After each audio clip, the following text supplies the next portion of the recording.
I am Judge A.J. Adams.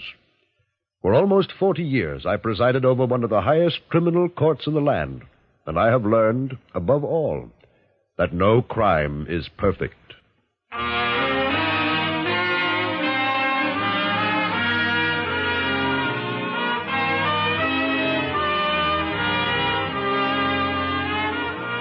The Judge. Each week at this time, Judge A.J. Adams solves another nearly perfect crime. Relying on the fact that mistakes are repeated, that criminal motives do not vary, the judge, now retired, draws upon his vast courtroom experience to fight another battle for justice.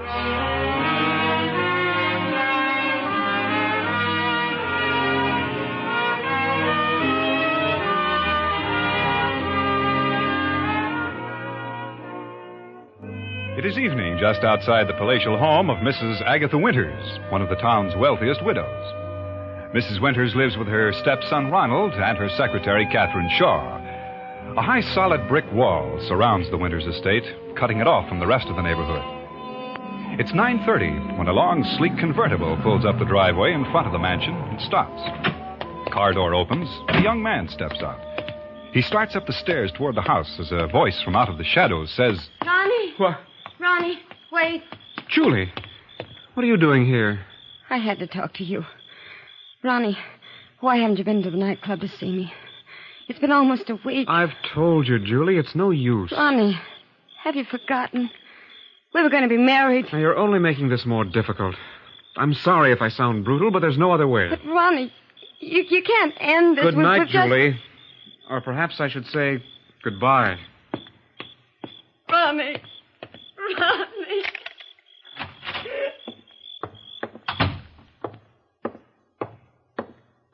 Ronnie? Oh, hello, Catherine. Is my stepmother still up? No, she's retired for the evening. Oh. Well, I have some news for her. She won't have to worry about Julie Young anymore. I know she'll be pleased to hear that. Your stepmother did worry, so. Yes, I'm sure she did.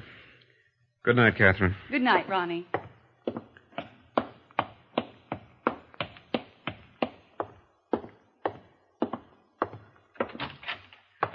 It's good to be home. It's stuffy in this room. I'll just open the window. It's a beautiful night. Hello. Looks as though there's someone down in the garden. Who's there? Who's... Oh, it's you. Hey, wait. Put down that...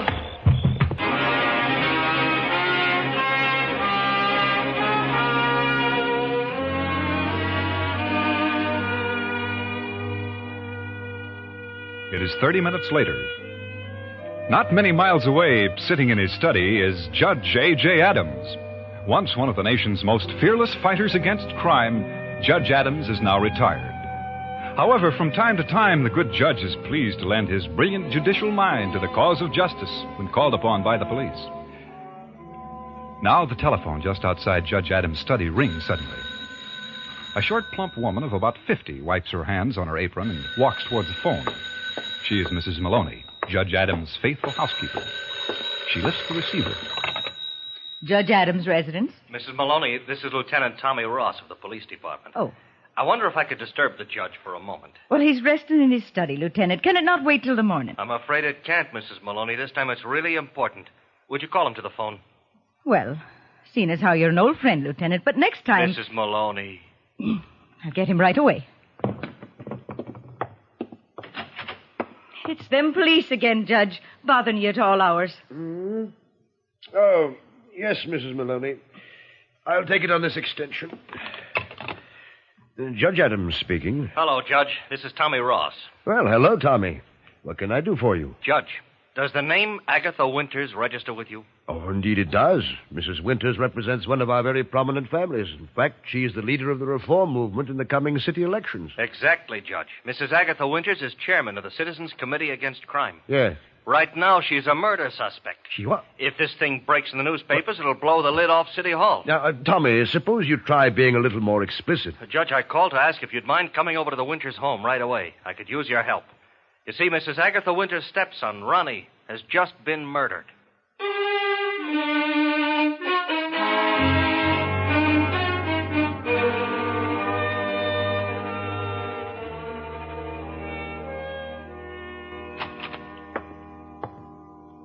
Oh, here you are, Judge Adams. I'm sorry I took so long, Tommy.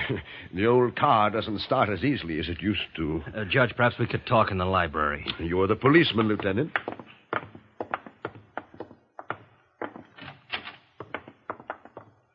Yeah. Now, about 45 minutes ago, Ronnie Winters was shot through the heart. As best we can tell, he was standing at the window of his bedroom upstairs when it happened. There were no powder burns on the body, and from the angle of the wound, it's our opinion young Winters was shot from the garden below. He was at home alone? Oh, no. There were two other people in the house. His stepmother, Mrs. Winters, and her secretary, Catherine Shaw. Now, Mrs. Winters claims she was in bed asleep at the time. And Catherine Shaw tells me she was in the kitchen making some coffee. Well, then neither can alibi for the other. Right, Judge. Tommy, what about the murder weapon? I was afraid you were going to ask me that. Oh? It can't be found. I've got 10 men on this case, Judge. They've searched every inch of the grounds in the house.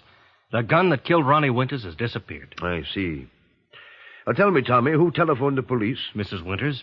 She says she was awakened by the shots and called us immediately. Yeah. And luckily, there was a squad car patrolling only 2 blocks away. They arrived here within minutes after the shooting. Then there is an excellent chance that the murderer at this moment is on the Winters estate. All right, Judge. Neither Mrs. Winters nor Miss Shaw heard a car leave after the shooting, and the grounds around this mansion cover almost 5 acres. Also, I've got 4 squad cars patrolling the area bordering the Winters home. No one has been seen leaving the estate. Well, Lieutenant Ross, I must say you are doing a thorough job. Coming from you, Judge Adams, that means something. Now, there's just one more thing. Yes, Tommy? If the newspapers get wind of this murder, they're going to spread the Winters family all over the front page, Judge. You know what that'll do to this town's reform movement. Well, with Mrs. Winters a murder suspect, I should imagine it would be a severe blow. Well, that's why I called you, Judge. We're working against time. Tommy, this matter affects our entire community. You'll come along now. I think we better have another chat with Miss Shaw and Mrs. Winters.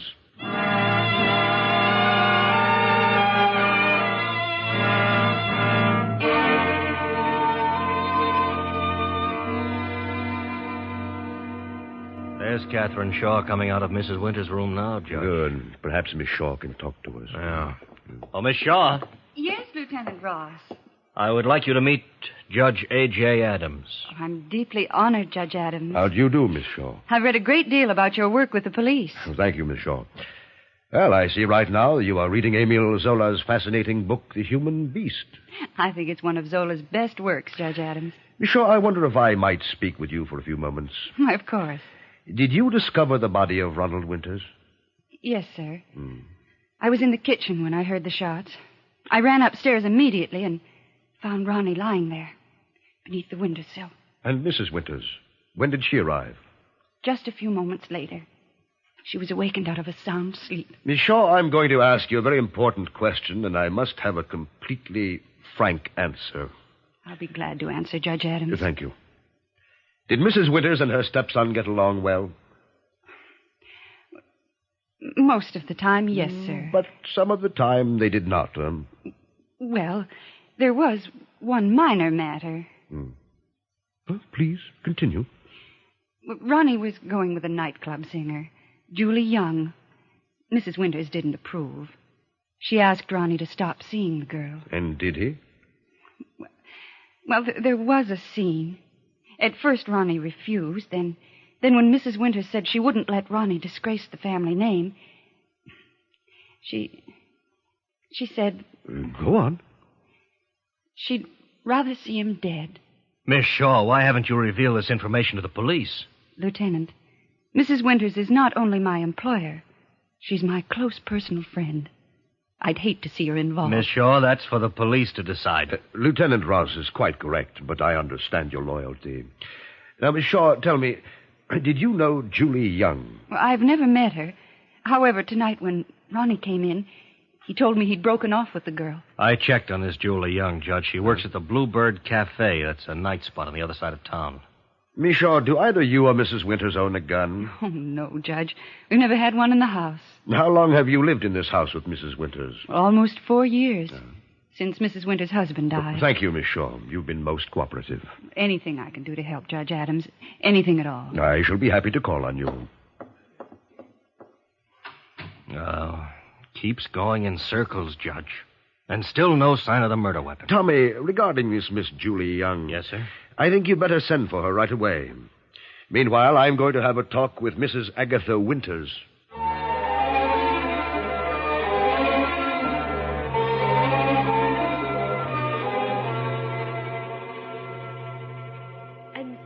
And he was there, beneath the windowsill, Ronnie, dead. No, there, Mrs. Winters. Please, try to calm yourself. Oh, I'm so glad you're here, Judge Adams. I know you'll help us. Oh, I shall try my best. Mrs. Winters, exactly what were the terms of your late husband's will? I'm afraid I can't recall the terms of his will. To whom did the bulk of the estate go? To Ronnie. Oh, poor Ronnie. And he received his inheritance 4 years ago? No, it was held in trust until his 25th birthday. I was named executor of the estate until then. And when would Ronald have become 25? On Thursday. Just 3 days from now. And if he died before his birthday, you retain control of the estate, Well, yes. Thank you, Mrs. Winters. I hope it won't be necessary to trouble you again. Oh, please, Judge Adams, please help the police to find the person who killed my son. Your stepson, Mrs. Winters. Yes, my Judge, you don't think that I... Mrs. Winters, I shall do everything in my power to see that the murderer of Ronald Winters is apprehended. Oh, Judge, I have to talk to you. Yes, Tommy. I sent a squad car down to the Bluebird nightclub to pick up Julie Young. And? The men just got back. The manager of the Bluebird told him Julie Young disappeared at 9 o'clock. She hasn't been seen since. How about her residence? We checked there. They said she left sometime this afternoon, hasn't been back. Besides that, she was due at the Bluebird for the 9:30 show. 9:30? Yes. Approximately the time of the murder of Ronald Winters. Tommy, why don't you and I take a stroll outside? I'd like to look over the grounds. Right, Judge. I've doubled the men searching out there. Somewhere in these 5 acres, we're going to find that gun. And when we do, it's my guess we'll find the murderer still holding it.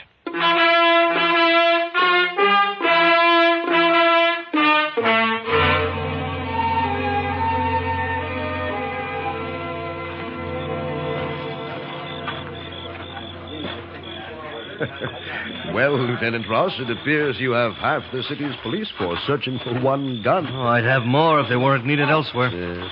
Judge, this case has got to be cracked, and soon. We can't hold the reporters off much longer. Yes, I know. Every racketeer in this town would like nothing better than a scandal involving Mrs. Winters, the reform leader. Hold it, Tommy. I believe one of your men has discovered something. All right. Come out of those bushes with your hands up. Judge, someone hiding in the shrubs. You better get back in the house. They could be shooting. If there is, you'll need every man of us. I'm going to count 3. If you aren't out of there with your hands up, we open fire. 1, 2. No.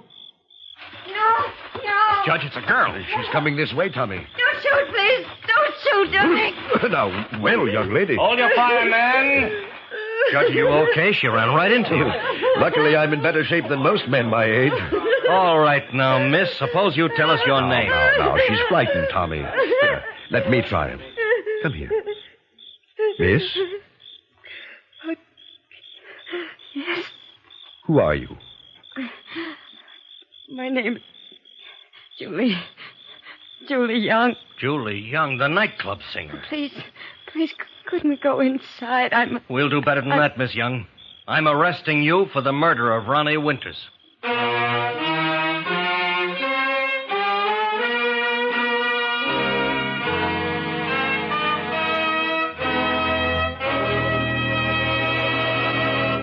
We will return to the judge in just a moment.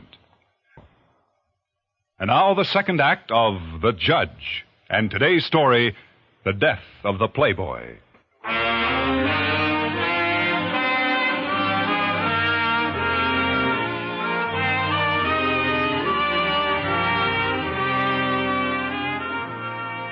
Playboy Ronald Winters, stepson of the wealthy Mrs. Agatha Winters, has been found murdered. Because Mrs. Winters is leader of the city's reform movement, Police Lieutenant Tommy Ross has called upon Judge A.J. Adams to assist him in solving the case. Both the police and the judge realize that should the newspapers play up the role of Mrs. Winters in this case, the city's much-needed reform movement would collapse. Thus, the judge and Tommy Ross continue their investigation at the Winters home, even though the hour is very late. Lieutenant Ross is now questioning singer Julie Young, who is in love with the murdered Playboy. All right, Miss Young. If you're as innocent as you say you are, why were you discovered just a few minutes ago hiding on the Winters estate? I was afraid. Afraid of what? After I left Ronnie earlier tonight, I heard shots. I ran down the driveway, and then suddenly there were headlights coming toward me, and I hid in the shrubs. When the car passed, I saw it was the police. I was too frightened to move. Miss Young. Yes, Judge. Would you please describe the scene that took place between you and Ronald Winters earlier this evening? I came to the house to see Ronnie. Eh?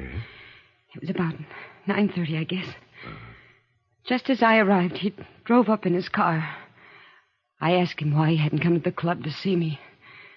And he said it was all over between us. He left me, standing there, and he went in the house. And you're asking us to believe that after being jilted by Ronnie Winters, you turned meekly and walked away? It's true, Lieutenant. I swear it. I wouldn't have killed Ronnie no matter what he did. I loved him. Okay. I loved him. Sanders, take her in the other room. Come along, miss. Come along. Well, Judge, I'm licked. None of these people killed Ronnie Winters, but he's dead. You know, Tommy, it's entirely possible Julie Young is telling the truth. Well, Judge, she's sincere, she's innocent looking, but she had the perfect motive. And furthermore, she was found hiding on the ground. If Julie Young murdered young Winters, wouldn't the gun have been found either on her person or somewhere on the grounds? Well, now, Judge, do you realize I've got more than 20 policemen on this case now? And every single one of them are looking for a small hunk of metal, a gun. The gun that killed Ronnie Winters. Oh, easy, Tommy, my boy. I realize this is an extremely unusual case, but I assure you there is some logical explanation. Oh, yeah? But where do we find it? I recall a case of some years back during which the solution hinged upon the finding of the murder weapon. I believe I have the history of that case at home in my study. Now, what has a case years ago got to do with the murder of Ronnie Winters tonight? Tommy, it is my opinion that there is very little new under the sun, and that includes murder. For each criminal investigation, there is one in the record books that has many similar factors. You might even say that it is upon this premise that our system of law is based. That is why lawyers and judges alike so often refer to older cases during a trial. Okay, Judge, okay, so somebody else once had trouble finding a gun. Now, where does that leave us? With your permission, Lieutenant, I would like to return to my home and study my law books. I believe something vital will come of it. I'll do better than that, Judge Adams. I'll give you a squad car and 2 men to help you. But let me warn you in advance, Judge. I've got my murderer, and her name is Julie Young.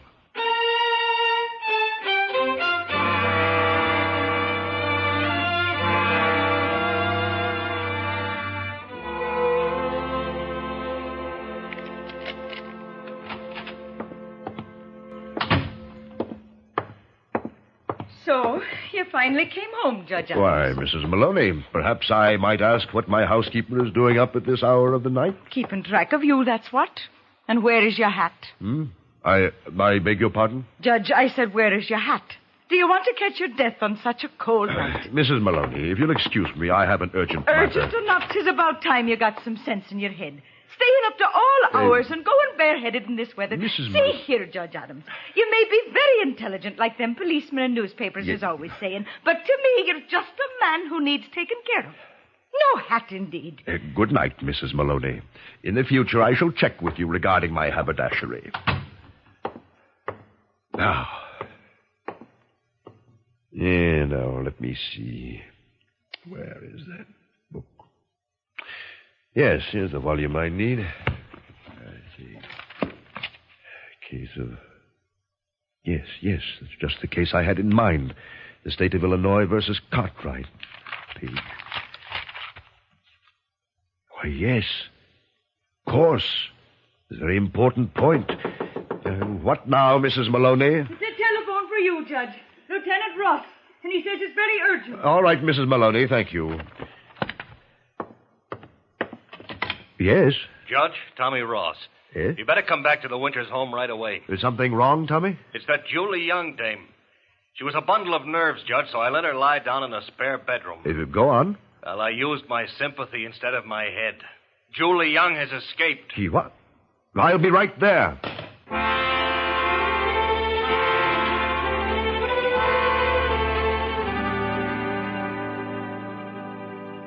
Oh, now we're in the soup. The reporters are outside screaming for blood, and my number one suspect just flew the coop. Easy, Tommy. She couldn't have gotten very far. Oh, I suppose you're right, Judge.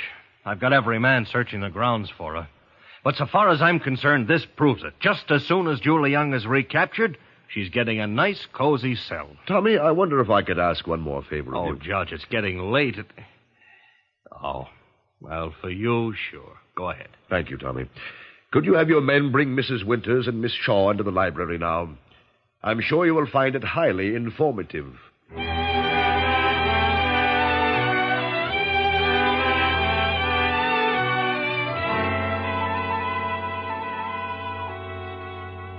going to have to ask you, Mrs. Winters and Miss Shaw, to give Judge Adams your complete cooperation. All right, Judge, the floor is yours. Thank you. From the very beginning of this case, certain factors seemed familiar to me. Primarily the matter of the missing weapon. Thanks to the kindness of Lieutenant Ross, I was able to return to my study and engage in some research. That research has borne fruit. Judge. Oh, Judge, please, have you discovered who killed my stepson? In a moment, Mrs. Winters. The basic problem in a murder case is generally the motive. But in this case, there were many motives available. Mrs. Winters. Yes, Judge Adams. By your own admission, your husband's vast estate would have been turned over to your stepson in but 3 days, had he lived. That's true, Judge, but you certainly don't think that please. In addition, there is the known fact that you informed your stepson Ronald that you would prefer to see him dead rather than disgrace the family name. Is that not correct? Well, yes. Motive and circumstantial evidence. Now, Miss Shaw. Yes, sir. I believe you stated you had been in Mrs. Winters' employ for 4 years. That's true, Judge. And during that time, you have served her faithfully. In fact, have become more her companion than secretary. Well, yes, I suppose so. Thank you. With Ronald Winters now dead, a new will is in effect. Yours, Mrs. Winters. With no children of your own, could you please tell me how you have planned to distribute your estate? Well, a great part of it is to go to charity. And the remainder? To Catherine Shaw. Did Miss Shaw know that? Well, yes, Judge. I told Catherine I'd take care of her for the rest of her life. In other words, a strong motive for Miss Shaw. If you, Mrs. Winters, were convicted of the murder of your stepson, Catherine Shaw would inherit the entire fortune. Judge Adams, I didn't kill Ronnie. Yes? Lieutenant Ross, I've got Julie Young. Julie Young? Bring her in, Sanders. Well, Miss Young, I imagine you're ready to sign a statement now? I had to run. You made everything point to me, but I didn't kill Ronnie. Judge Adams, okay if we bust up this little gathering now? We've got the guilty party. I'm afraid I can't agree with you, Tommy. What? If you'll give me another minute, I'm sure you will understand why. Okay. Okay, Judge, another minute. Now we have the motives established for 3 people. Miss Young here, the scorned lover. Mrs. Winters, facing what she felt to be family disgrace and loss of control of the family money. And Miss Shaw, also a matter of large inheritance. But what of the murder weapon? 20 policemen have covered this entire estate, have searched this home from attic to cellar. The gun is still missing. It's no use, Judge. We've covered every inch of the grounds. Yes, and very efficiently, too, Tommy. That is why I wanted to check my law books. It was while studying the case of the state of Illinois versus Cartwright that I found my answer. Answer, Judge? Exactly. In the Cartwright case, as in this one, during the entire investigation, the murderer concealed the weapon on his person. Oh, but, Judge, all these people were searched. I'm sure they were, Tommy. Nonetheless, in this room, right now, we have a murderer carrying the gun that killed Ronald Winters. Miss Shaw. Yes, Judge Adams. Do you enjoy reading Emile Zola's novel, The Human Beast? Why, of course. You do? You asked me that once before. Well, would you tell me about the book, please? Well, it's about a Frenchman who was a human beast. Very interesting, Miss Shaw. You've enjoyed reading the book so much that you do not know the human beast described by Zola is actually a locomotive and not a man at all. Locomotive? You have enjoyed the book so much you have carried it in your right hand since the moment Ronald Winters was murdered. All right, Judge. You're right. I've got the gun. Here. The gun that killed Ronnie. Catherine, the gun was inside your book. By carefully cutting out the pages of this large novel, Miss Catherine Shaw has been able to conceal the gun with which she killed Ronald Winters. That book and the murder weapon never left her person. And I still have it in my right hand, ladies and gentlemen. Only I won't need this book anymore. All right, Lieutenant Ross. Call off your men. I'm leaving this house and no one dare stop me. You see, Tommy, a book may conceal a dangerous weapon, just as darkness conceals an attack. Right, Judge? Don't move or I'll shoot. And since this light switch is near my hand... Turn on those lights. Quick, Tommy. Right, Judge. I'll grab her. Stop that now. I'll get the lights. Oh, let go. I've got a judge. Good work, Tommy. Well, Miss Shaw, yours was a diabolical plot. You killed Ronald Winters and hoped Mrs. Winters would be executed for the crime so that you would inherit a large portion of the estate. Take her away. Yes, Sanders. Take her out of here. Come along, you. Come along. Oh, Judge Adams, I don't know how to thank you. Well, Judge, as usual, I owe you more than I can tell. Oh, nonsense, Tommy. We merely used a stuffy old law book to help us solve a difficult riddle. No, not we, Judge Adams, you. I'm sure Mrs. Winters and all the others in the reform movement won't forget your brilliant work in solving this crime. Tommy, Chief Justice Holmes of the Supreme Court once taught me that every criminal makes the initial mistake of believing he has discovered a new way to beat the law. Yet, like Catherine Shaw, they too must learn any way to crime will end in prison.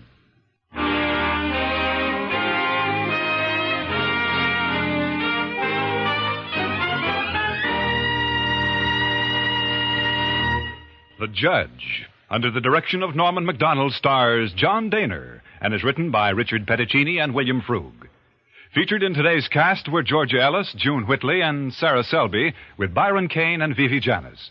Lieutenant Ross is played by Larry Dobkin. Editorial supervision is by John Meston. And the special music is composed and conducted by Leith Stevens.